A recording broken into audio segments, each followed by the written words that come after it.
সুন্দরবন। 10,000 বর্গ কিলোমিটার এই সুবিশাল অরণ্যে প্রতি মুহূর্তে মিশে আছে রোমাঞ্চের হাতছানি।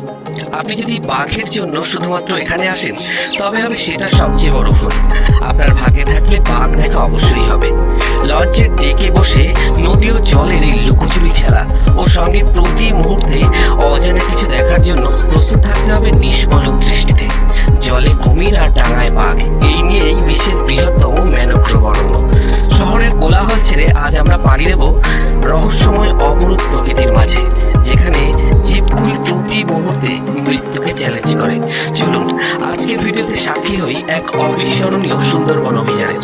তবে এত কম খরচে এরকম ধরনের রাজকীয় খাওয়া দাওয়া, সাথে সুন্দরবনের সুন্দরতম রিসর্টে থাকা ও পৃথিবীর সর্ববৃহৎ ম্যানগ্রোভ অরণ্যের ভ্রমণ কেবলমাত্র আমাদের এই বাংলাতেই সম্ভব, যেখানে একমাত্র রয়্যাল বেঙ্গল টাইগারের চারণভূমি। তবে 3 দিন দুরাতের এই ভ্রমণের জন্য আমাদের যাত্রাটি শুরু হয়েছিল শিয়ালদাহ থেকে। সকালের ট্রেনে ক্যানিংয়ে